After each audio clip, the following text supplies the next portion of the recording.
Seguimos leyendo Segunda de Reyes del capítulo 3 al capítulo 4:17, en donde está la guerra entre Israel y Moab. Joram, hijo de Acab, comenzó a gobernar Israel durante el año 18 del reinado de Josafat en Judá y reinó en Samaria 12 años. Joram hizo lo malo a los ojos del Señor, aunque no tanto como su padre y su madre. Por lo menos derribó la columna sagrada de Baal que su padre había levantado. Sin embargo, continuó con los pecados de Jeroboam, hijo de Nabat.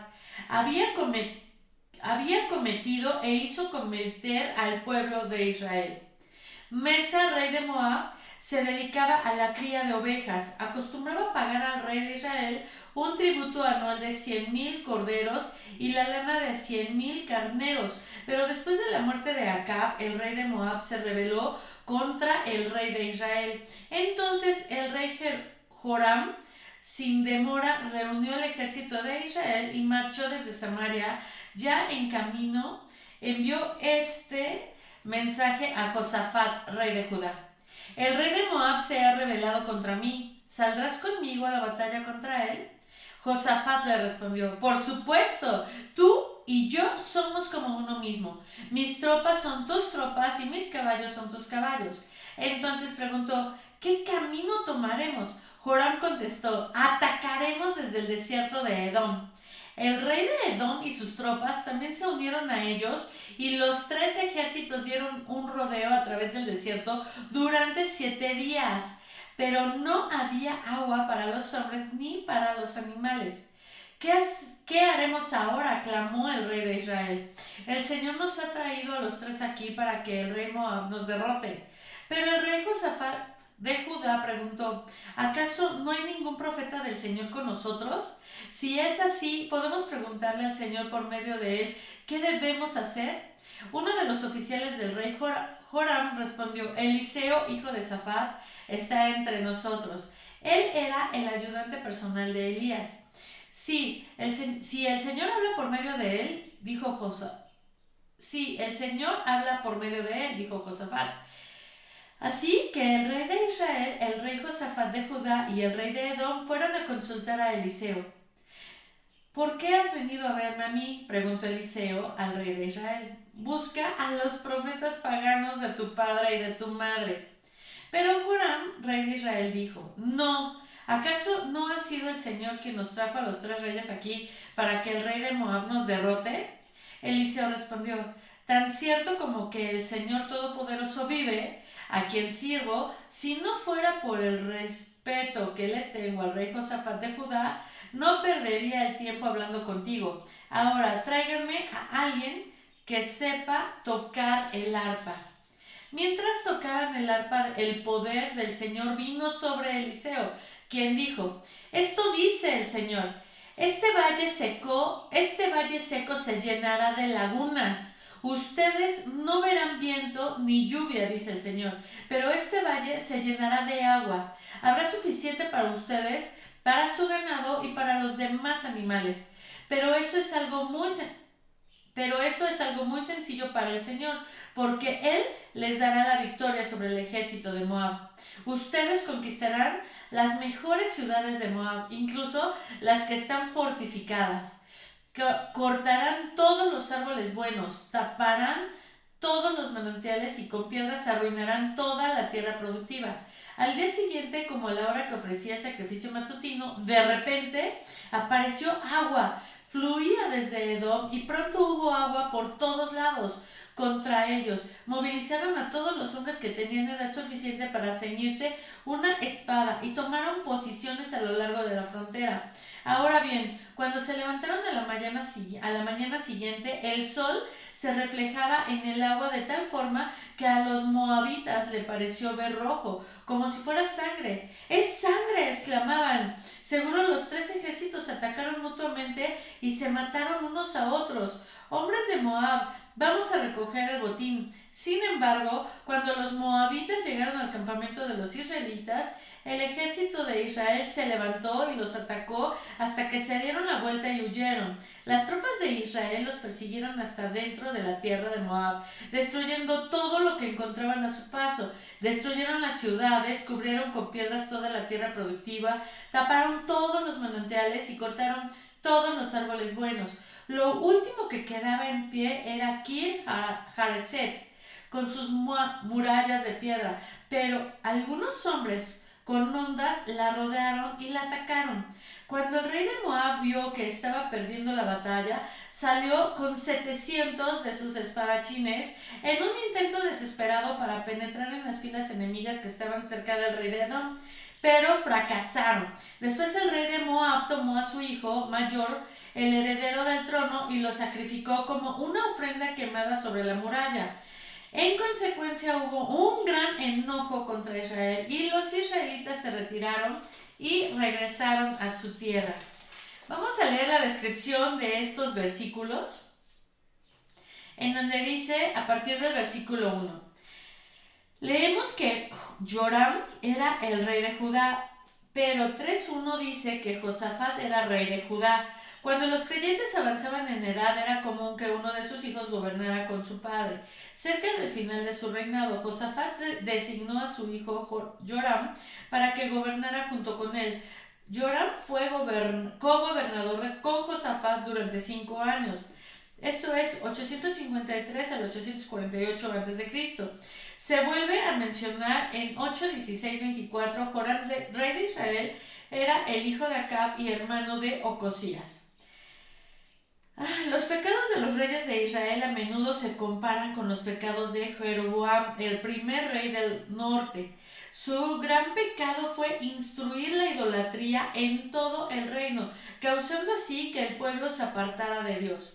Al no obedecer los mandatos de Dios y permitir la idolatría, Joram continuó con el pecado de Jeroboam. En Israel y Judá se encontraban algunas de las tierras más fértiles y las ubicaciones más estratégicas del Medio Oriente antiguo, por lo cual no es sorprendente que las naciones vecinas como Moab sintieran envidia tratando continuamente de capturarlas. Moab quedaba justo al suroriente de Israel y había estado bajo su control debido al gran liderazgo militar del rey Acab. Cuando Acab murió, Mesa, rey de Moab, aprovechó la oportunidad para rebelarse, aunque Ocosías, el sucesor de Acab, no hizo nada acerca de la revuelta. Joram, quien lo reemplazó, decidió arreglar ese asunto. Unió fuerzas con Josafat, rey de Judá, y ambos salieron a pelear contra los moabitas. Juntos estaban venciendo rotundamente a los moabitas, pero abandonaron la batalla al darse cuenta de que el rey de Moab había sacrificado a su hijo, quien habría sido su sucesor. Moab luchó muchas batallas más contra Israel y Judá, de hecho alrededor de 840 a.C. Mesa describió algunas de ellas en una lápida conocida como la Estela de Moab. Edom, el versículo en la descripción del versículo 9 y 10 dice: Edom estaba bajo el control de Judá, de modo que son 3 los reyes que marcharon juntos.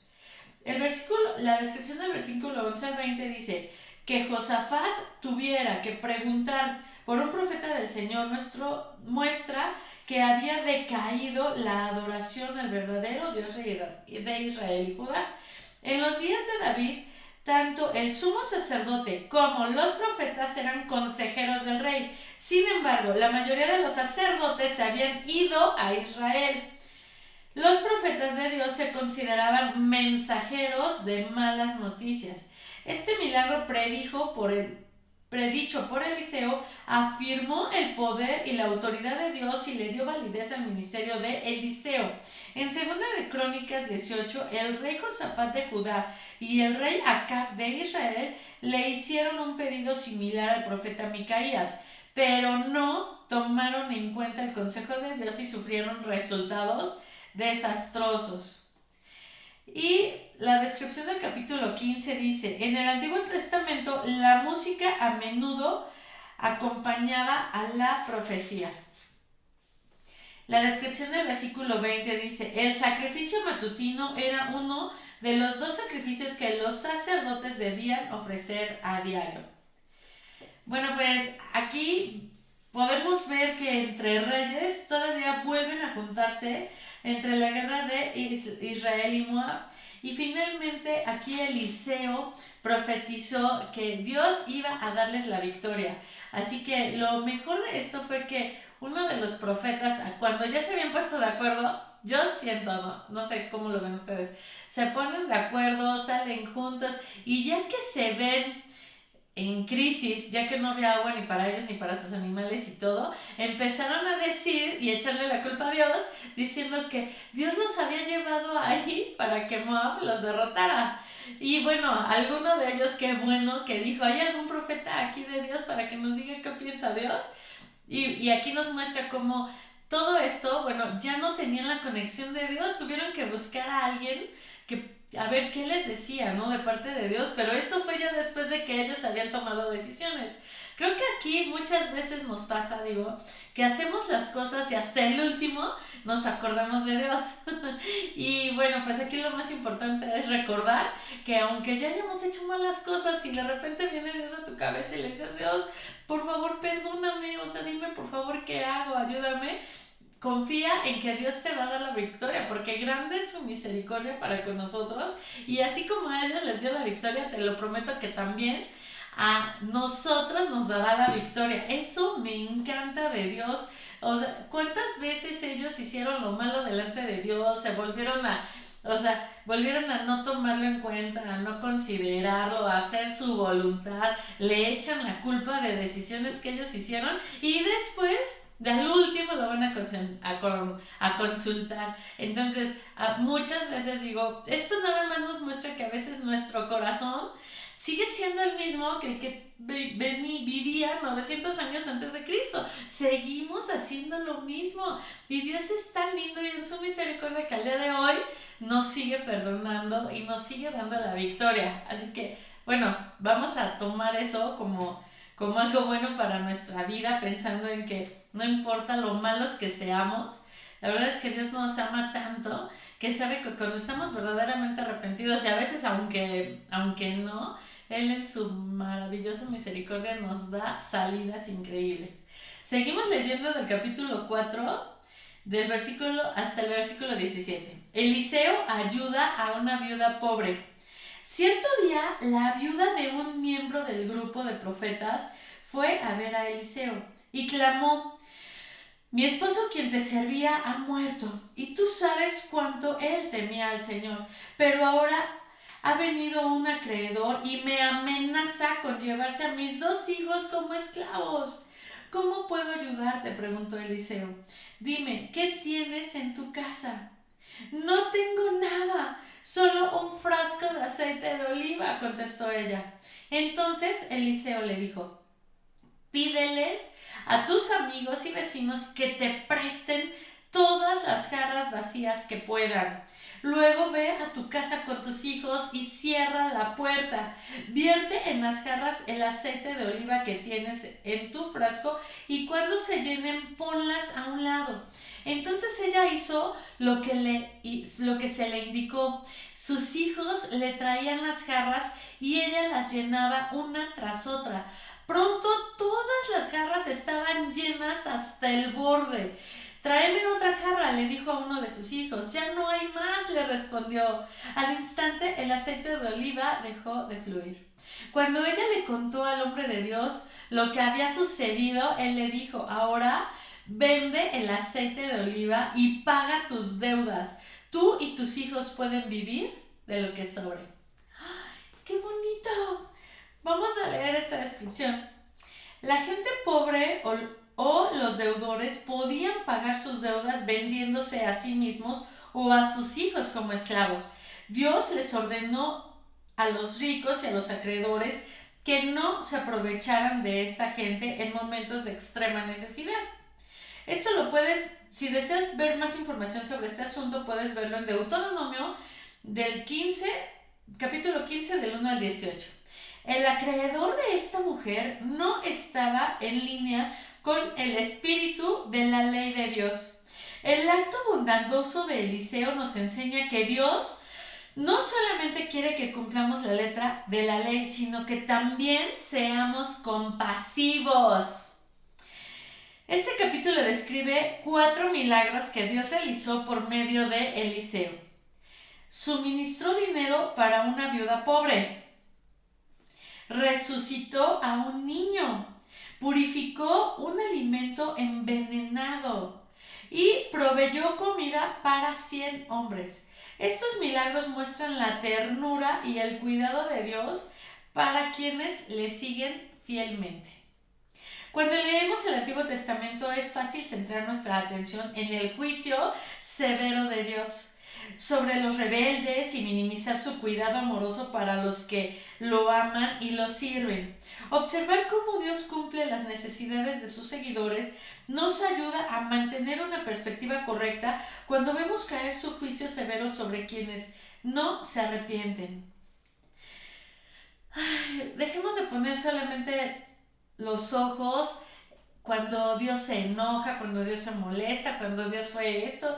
O sea, aquí realmente vemos a un Dios bondadoso que no se olvida ni de sus huérfanos ni de sus viudas y que siempre va a mandar a alguien para que pueda ser proveedor por medio de él y él hace milagros maravillosos. Él libró a esta mujer de que le quitaran a sus hijos, su esposo ya no estaba y gracias a Dios ella creyó. Fue a ver a Eliseo, le dijo cuál era su situación y después de que le estaba diciendo su situación, obedeció. Le dijo a sus hijos que fueran por todas las jarras. Entonces, mira, primero es hablarlo, decir, sabes que tengo esto. Tú puedes decirle todo a Dios y de verdad que Dios te contesta. Dios te va diciendo lo que tienes que hacer. Hay que poner atención en eso. Muchas veces va a enviar a alguien que es de Dios, ¿no? No creas que cuando tú pides y alguien viene ya fue una diosidad, una suerte, ¿no? O te olvides de que fue Dios quien lo envió. O sea, no, Dios envía las cosas de acuerdo a lo que tú estás pidiendo. Finalmente Él es bueno, pero después ella obedeció. Ella hizo lo que le dijeron que tenía que hacer y sus hijos estuvieron corriendo por jarras. Dime, cuando algo te está sucediendo, si clamas a Él, si Él te dice algo y tú lo haces y obedeces, para después ver el milagro. Entonces vamos a hacer esto, vamos a pedir a Dios que nos ayude en situaciones difíciles, vamos a escucharlo y vamos a obedecer y vamos a ver su milagro. Yo estoy segura de eso. Entonces seguimos leyendo la descripción del versículo 6. La mujer y sus hijos le pidieron prestados a sus vecinos todas las jarras vacías que tuvieran. Entonces comenzaron a llenarlas con el aceite de oliva que salía del frasco que poseían. Y el aceite no dejó de fluir hasta que todas estuvieron llenas. El aceite de oliva se usaba para cocinar y como combustible para las lámparas. El número de jarras que recolectaron fue un indicio de su fe. La provisión de Dios fue conforme al nivel de su fe y de su disposición a obedecer. Asegúrese de no limitar las bendiciones de Dios por falta de fe y de obediencia. Dios es capaz de dar mucho más de lo que pudiéramos pedir o imaginar. ¡Ay! De eso justo estamos hablando. La mujer Ok, vamos a seguir leyendo lo que es el versículo 8. Vamos a llegar hasta el versículo 17. Dice, Eliseo y la muerte de Sunem. Cierto día Eliseo fue a la ciudad de Sunem y una mujer rica que vivía allí le insistió que fuera a comer a su casa.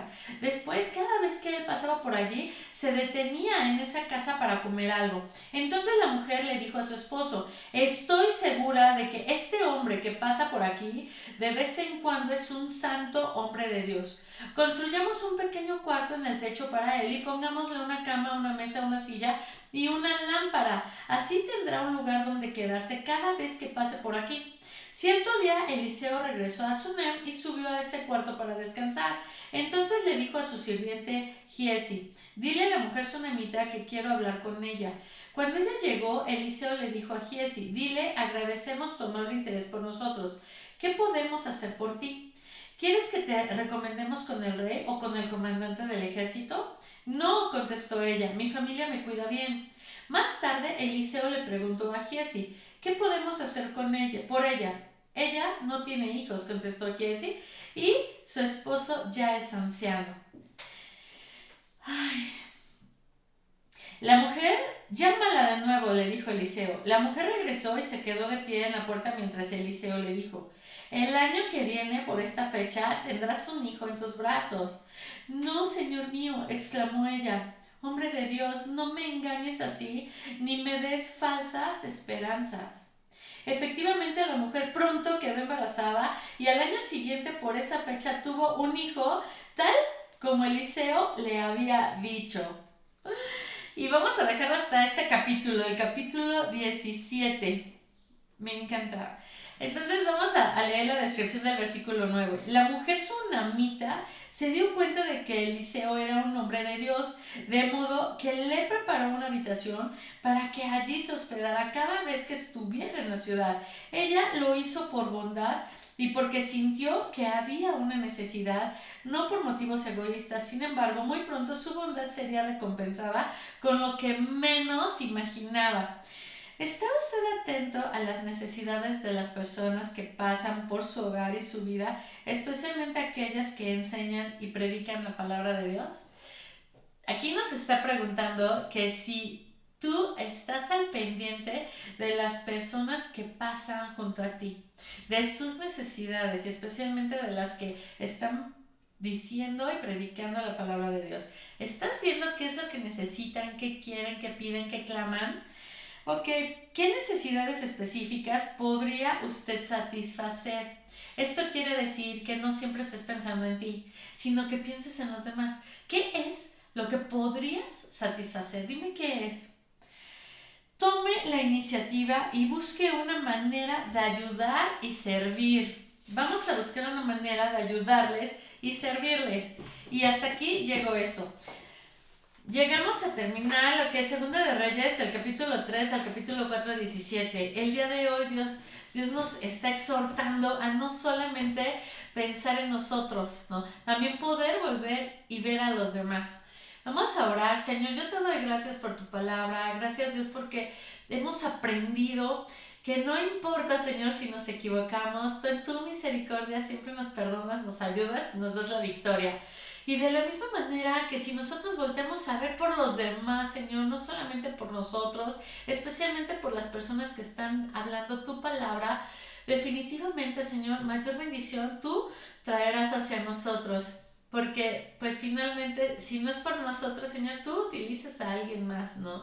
Sus hijos, nosotros, tus hijos, no dependemos de nadie que sea humano, sino de ti, Señor. Así que yo te doy gracias también porque tú conoces nuestras necesidades, nuestras peticiones, Señor, y sé que de la misma manera, así como nosotros veamos por los demás, alguien estará viendo por nosotros, porque, Señor, tú estás dándonos favor y gracia delante de la gente.